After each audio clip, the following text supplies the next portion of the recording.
Stop saying the school system is broken because it didn't teach you about money. You are completely missing the point.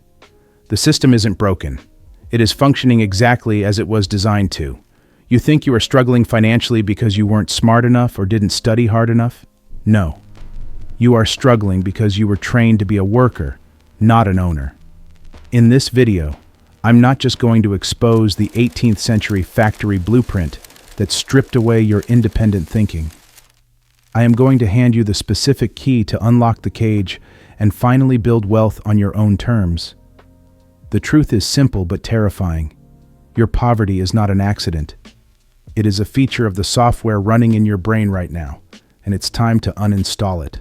We were all sold the same standardized roadmap. Sit still. Memorize this. Don't ask questions. If you follow the rules, get the grades, and pay the tuition, you will be rewarded with a stable career and a guaranteed middle-class life. That was the deal, right? But look at the reality staring you in the face today. That golden ticket diploma is now burying an entire generation in 6 figures of inescapable debt before they even earn their first paycheck.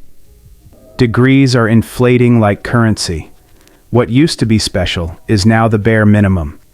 The safe corporate path is now the most dangerous gamble you can make. You are trading your prime years for a salary that grows slower than inflation, in a job that can replace you with an AI or a cheaper hire in a heartbeat. You feel stuck not because you are lazy. You are stuck because you are trying to navigate a 2024 economy with a map from 1970. You are playing a game where the rules have fundamentally changed, but nobody told you. So if this system is producing millions of indebted employees instead of wealthy innovators, we have to ask, who designed it? And why does your classroom look suspiciously like a factory floor? The only way to win a rigged game is to stop playing by its rules. The secret isn't more school. It is self-education and acquiring high-income skills that the system intentionally hid from you. But before you can escape the cage, you need to see the bars. And to do that, we have to travel back in time. You assume the modern school system was built by benevolent leaders who wanted you to be enlightened, creative, and wealthy. That is the lie. The blueprint for your classroom wasn't designed in a library. It was designed in a war room in 18th century Prussia. The King of Prussia didn't need philosophers or entrepreneurs. He needed soldiers, obedient, synchronized soldiers who would march in lockstep and follow orders without hesitation. So they created a compulsory education system designed to strip away independent will and install a follow instructions operating system. And it worked. It worked so well that in the mid-1800s, a man named Horace Mann brought this exact model to the United States. But this time, the goal wasn't just soldiers, it was factory workers. The Industrial Revolution was exploding. The titans of industry needed millions of people who could tolerate boring, repetitive tasks for 12 hours a day without complaining or quitting. Look at your school experience through this lens, and suddenly, the glitches start to look like features. Why do you think school runs on a strict time schedule punctuated by bells? That isn't for learning. That is to condition you for the factory shift whistle. Why are desks arranged in perfect rows? That is the assembly line layout. Why do you have to raise your hand to speak or go to the bathroom? That is conditioning you to ask a superior for permission to exist. Why is collaboration often called cheating?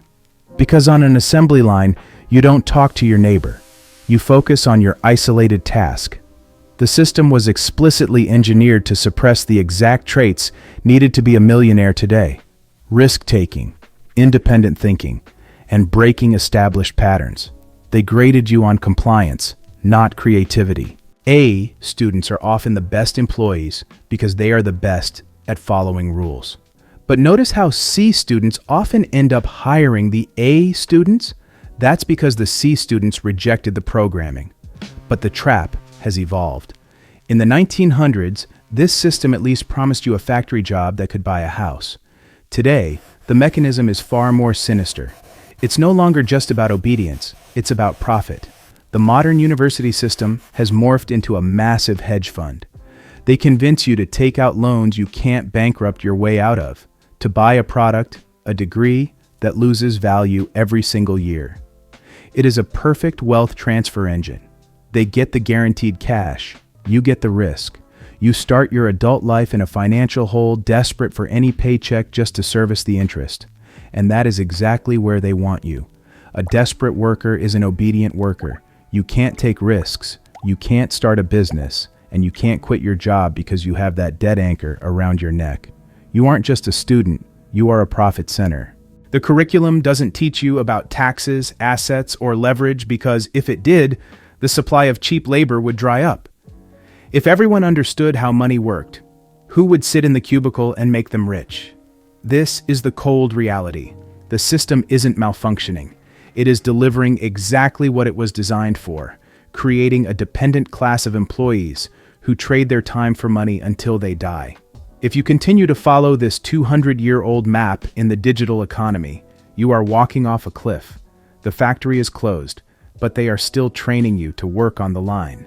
So, if the factory model is so obviously outdated, why are millions of parents still pushing their kids into the grinder? Why do you still feel a twinge of shame if you don't have a fancy degree on your wall? It isn't logic, it's social proof. It is the deep psychological programming that whispers, if everyone is doing it, it must be the right path. We are social creatures terrified of the unknown.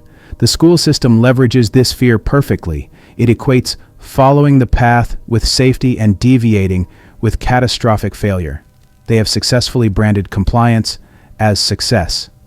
And the strongest enforcers of this prison aren't the government or the banks. It is your own circle. It is your friends, your neighbors, and your family. It is the crab bucket mentality. When one crab tries to crawl out of the bucket, the others don't cheer. They grab its legs and pull it back down. When you tell people you are skipping the master's degree to learn high-income sales or coding on your own, they panic. They don't panic because they think you will fail. They panic because you are challenging their worldview. If you succeed without the system, it proves that their suffering within the system was unnecessary. And nobody wants to admit they wasted years of their life. Now, I can hear the defense mechanism kicking in right now. I know what you are thinking. But wait. Are you saying schools are useless? Do you want an uneducated surgeon operating on your brain? Do you want bridges built by YouTubers? Let's dismantle this straw man argument immediately. This is the system's favorite shield. Of course, we need specialized technical training. If you want to be a doctor, an engineer, or a lawyer, you need the institution. That is vocational training. But be honest with yourself. Is that what the majority of people are doing? Or are millions of students piling into generic business, communications, and liberal arts degrees because they were told any degree is better than no degree? The system uses the top 5% of necessary specialists, like doctors, to justify the financial exploitation of the other 95%. They use the necessity of the surgeon to sell you a worthless piece of paper that qualifies you to be a barista with a mortgage-sized debt. You have to separate learning from schooling. They are not the same thing. In fact, today, they are often enemies. Schooling teaches you to memorize facts you can Google in 3 seconds. Learning teaches you to solve problems. The economy does not care about your grades. It does not care about your attendance record. It only cares about one thing: value. Can you solve a painful problem for someone else? The school system didn't teach you that because it was too busy teaching you how to stand in line. You now know the game is rigged. You know the factory was never built for your freedom. So how do you escape? You don't need a revolution. You need a personal exit strategy. Here is your 3-step plan to deprogram yourself and reclaim your financial future. Step 1. Burn the mental diploma. Stop waiting for permission. The biggest lie school told you is that you need an authority to certify you are good enough. In the real economy, the market is the only authority.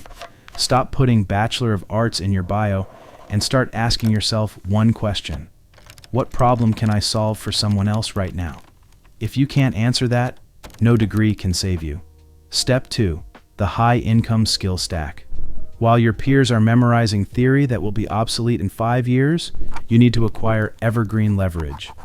I'm talking about specific high-value skills that directly correlate to revenue. Sales, copywriting, coding, data analysis, and now AI prompt engineering. You don't need a 4-year syllabus for this. You can learn the basics of sales on YouTube in a weekend and master it in the field in 6 months.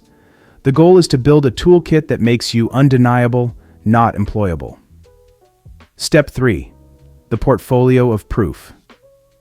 Resumes are for workers. Portfolios are for owners. Don't tell people what you can do. Show them what you have done. Build a website. Grow a social media page. Write a case study. Create a project for free if you have to. In the 0-hour economy, a tangible result is worth more than a Harvard MBA. Proof beats promise every single time. The factory whistle is blowing. The rest of the world is lining up, eyes down, ready to trade their life for a paycheck that barely covers rent. But you see the exit door. So, I have a question for you to answer in the comments below.